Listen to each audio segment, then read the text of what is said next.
রয়েছে এখানে বানেশ্বর যে মাছাটা রয়েছে সেই মাছাটাতে আপনারা যদি দেখেন যে এই মাছাটার যে ময়লা আর যে স্তূপ পড়েছিল সেই স্তূপগুলো কিন্তু অনেকাংশে কমে গেছে। আমরা দেখেছি যে বানেশ্বর হাটের যে ইজারাদার রয়েছে রাসেল সরকার এবং বানেশ্বর ইউনিয়ন পরিষদের যে চেয়ারম্যান রয়েছে আব্দুর রাজ্জাক দুলাল, এই হাট কমিটির যে সভাপতি, তারা কিন্তু মিলে এই যে এখানে যে ময়লার স্তূপগুলো ছিল সেই স্তূপগুলো এখান থেকে কিন্তু সরিয়ে বানেশ্বর কলাহাটার ওই দিকে ফেলেছে এবং এইখান থেকে টেনে এই সাইডে কিন্তু তারা পালা দিয়েছে, যার কারণে কিন্তু এখানে যে হাটের যে জায়গা সেই জায়গা কিন্তু অনেকাংশে বৃদ্ধি পেয়েছে এবং হাটের যে মাছ ব্যবসায়ী যারা রয়েছে তারা বলছে এই জায়গাগুলোতে ময়লা আবর্জনা সরানোর কারণে কিন্তু অনেক ভালো হয়েছে এবং এই ভালোটা যদি আরেকটু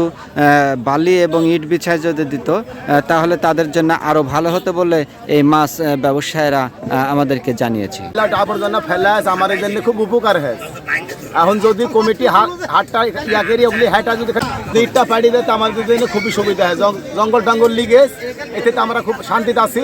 ইটটা পাড়িয়ে দিলে আমাদের জন্য খুব ভালো হয়। এটা নোংরা খুব ছিল, আমরা ময়লাতে থাকতে পারিনি বাসনাতে।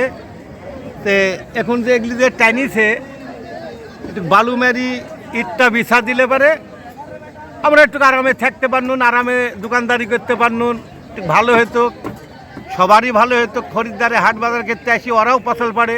ময়লা পরিষ্কার করতে খুব ভালো হচ্ছে। এখন যদি ইট বালু ফেলা হাট আরো ভালো হবে। যে স্থানে দাঁড়িয়ে রয়েছি এখানে কিন্তু প্রচুর পরিমাণে ময়লার স্তূপ রয়েছিল, সেই ময়লার স্তূপগুলোই কিন্তু এখান থেকে বানেশ্বর হাট কমিটির এবং কর্তৃপক্ষ যারা রয়েছে তারা কিন্তু এই ময়লা আবর্জনা কিন্তু তারা সরিয়ে দিয়েছে এবং সরিয়ে বিভিন্ন জায়গায় কিন্তু তারা ফেলেছে এবং বাকি ময়লাগুলো তারা এখান থেকে টেনে পাশে যে রয়েছে সেখানে কিন্তু গর্ত করে এবং সাইডে পালা দিয়ে কিন্তু রেখেছে, আপনারা যেমনটি দেখছেন। এবং এই ময়লাগুলো সরানোর কারণে এখানে কিন্তু অনেক জায়গা বৃদ্ধি পেয়েছে এবং এই জায়গা বৃদ্ধি পাওয়ার কারণে মাসালারে যে সুবিধা হয়েছে তারা কিন্তু অনেক প্রশংসা করছে যে হাট কর্তৃপক্ষের কাছে যে তারা যে এই ময়লা আবর্জনাগুলো ফেলে দিয়েছে। এখন শুধু তাদের একটাই দাবি যেন এখানে ইট বিছিয়ে বালি দিয়ে তারা যেন এই জায়গাটা সুন্দর করে দেয় আরও, এটাই হচ্ছে তাদের দাবি এবং এটা করলে কিন্তু হাটের জায়গা আরও সুন্দর এবং ভালো হবে।